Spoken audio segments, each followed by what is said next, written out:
आज सहरसा आए हैं। सहरसा में जो हमारे पार्टी के जितने हमारे वर्कर हैं, पंचायत अध्यक्ष हों या ब्लॉक के हों या प्रखंड पंचायत से लेकर के बूथ स्तर के जो हमारे कार्यकर्ता हैं, उन सब लोगों से संवाद होगी। मकसद है कि पार्टी के संगठन को हम किस प्रकार से मजबूत करें और पार्टी का किस प्रकार से विस्तार करें।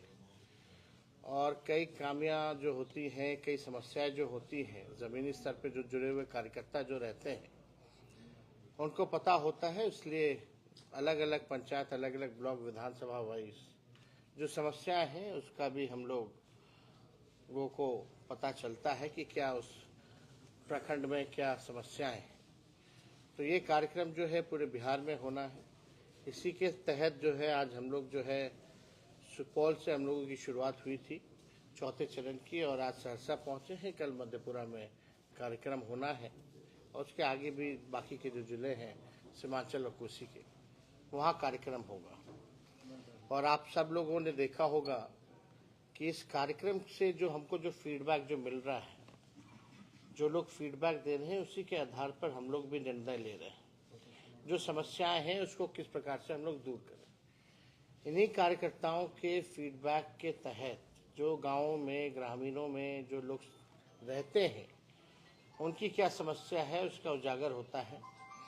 और इसी के तहत हम लोगों ने देखा कि बेरोजगारी हो, महंगाई हो, गरीबी हो, ये तो अहम मुद्दा है, लेकिन इसके निदान के लिए हम लोग क्या करें। जनता की भी अपेक्षा होती है, चाहते हैं कि भाई आप क्या कीजिएगा, ये इसको सॉल्व कैसे कीजिएगा, समाधान कैसे कीजिएगा। महिलाएं जो हैं खासतौर पे महंगाई से त्रस्त हो चुकी हैं। जो कमर तोड़ महंगाई एनडीए की सरकार ने लाया है, आप देखिएगा लोग परेशान हैं इससे। इसी के तहत हम लोगों ने निर्णय लिया कि अगर हम लोगों की सरकार बनती है तो माई बहन मान योजना के तहत 2500 रुपये सीधे खाते में हम लोग डालने का काम करेंगे। और 1 साल 1 महीने, सरकार के 1 महीने के अंदर ही जो है इसको लागू किया जाएगा। महिलाएं जो हैं, आप देखते होंगे कितना अपना मन मार करके रहती हैं, अपने पसंद का खा नहीं पाती हैं, अपने पसंद का सामग्री खरीदारी नहीं कर पाती हैं, क्योंकि महंगाई इतनी ज़्यादा है, समस्या बहुत ज़्यादा है। तो इसलिए हम लोगों ने ये महत्वपूर्ण योजना जो है लागू करने का ऐलान किया है जब हमारी सरकार बनेगी। इसी के तहत हम लोगों को पता चला कि भाई बिजली के बिल से लोग परेशान हैं, स्मार्ट मीटर से लोग परेशान हैं। उसके लिए भी हम लोगों ने घोषणा किया कि सरकार बनेगी तो 200 यूनिट फ्री में बिजली जो है बिहार के लोगों को हम लोग दिलवाने का काम करेंगे। अब गांव देहात में जाइए तो महिलाओं की बड़ी एक समस्या एक और है, वृद्धा लोग जो हैं उनकी समस्या है, विकलांग जो है हमारे भाई, दिव्यांग जो हैं उनकी अलग समस्या है। तो जो सामाजिक सुरक्षा पेंशन जो मिलता है और उसके साथ ही साथ जो वृद्धा पेंशन जो मिलता है, बगल के झारखंड के राज्य में 1000 रुपये है, यहाँ 400 रुपये है। तो हम लोगों ने ऐलान उसके लिए भी किया कि सामाजिक सुरक्षा पेंशन या वृद्धा पेंशन, उसको हम लोग 400 से 1500 रुपये जो है हम लोग करेंगे। और लगातार हम लोग जो है घूम रहे हैं। सरकार नाम की जो कोई चीज जो है बिहार में नहीं है। छात्र, नौजवान सब लाठी खा रहा है, पेपर लीक हो जा रहा है। हम लोगों ने सरकार में 3 महीने में 5 लाख नौकरियां दी।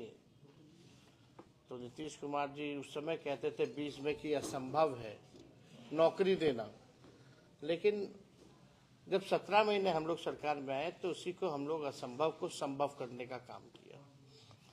आज सरकार में डबल इंजन की सरकार है, विशेष राज्य का दर्जा हो या बिहार की प्रगति के लिए माननीय मुख्यमंत्री जी के पास कोई विजन नहीं रह गया। इस मौजूदा सरकार के पास कोई रोड मैप नहीं है कि हम बिहार को अव्वल राज्यों में कैसे ले जाएं, बिहार को कैसे आगे बढ़ाएं। आप देखिएगा, ये लोग नकलची लोग हैं। ये लोग जो है तेजस्वी के जो खींची जो लकीर है उस पर ही बात करेंगे। अब जब हम नौकरी की बात कर रहे हैं, नौकरी हम लोगों ने दिया, तो अब मुख्यमंत्री कहते हैं हम भी 20 लाख नौकरी देंगे।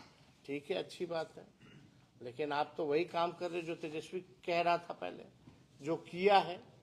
और आप धीरे धीरे देखते जाइएगा कि ये लोग जो है, जैसे हमने घोषणा की है, जो हम लोग काम करेंगे सरकार में आने के बाद, जो हम अपना विजन बता रहे हैं, उसके भी ये लोग जो है नकलची लोग करने का काम करेगा। इसी लकीर पे जो है वो लोग बात करेगा, चाहे पेंशन बढ़ाने की बात हो या महिलाओं को जिस प्रकार से हम लोगों ने योजना की जो शुरुआत हम लोग करेंगे, माई बहन मान योजना, उसी पे ये लोग काम करेंगे। इनका अपना कुछ भी नहीं है।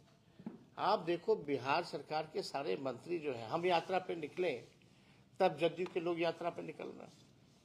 सारे मंत्री अपना काम काज छोड़ करके जो है यात्रा पे जा रहे हैं।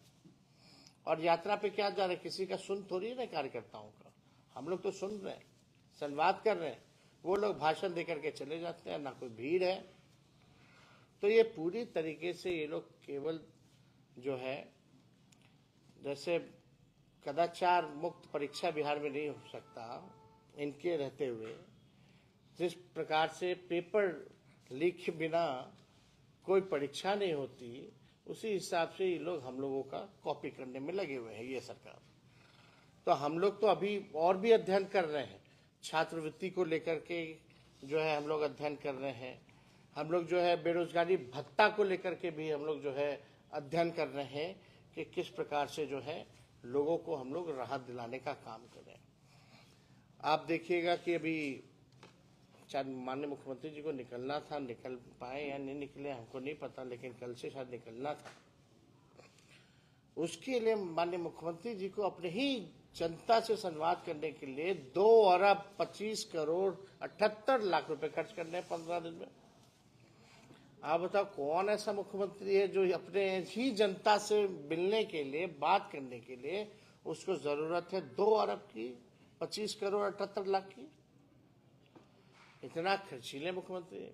कहते हैं बिहार है गरीब राज्य है। गरीब राज्य के मुख्यमंत्री के एक 15 दिन की यात्रा के लिए आप 2 अरब 25 करोड़ 78 लाख रुपए खर्च करोगे। 2 अरब 25 करोड़ 78 लाख में कितना लोगों का काम हो जाएगा, क्या क्या नहीं बन सकता उसमें, कितने लोगों की समस्या समाधान हो सकती है। और किस बात की यात्रा, केवल अधिकारियों की लूट की छूट की यात्रा। इसीलिए निकलना चाहते हैं ताकि भ्रष्टाचार हो। आज थाना ब्लॉक कहीं चले जाइए, बिना घूस लिए हुए कोई काम नहीं हो पाता है। तो हम सब लोग जो है सारी समस्याओं को भी जान रहे हैं, अपने पार्टी के संगठन को भी मजबूत करने में लगे हैं।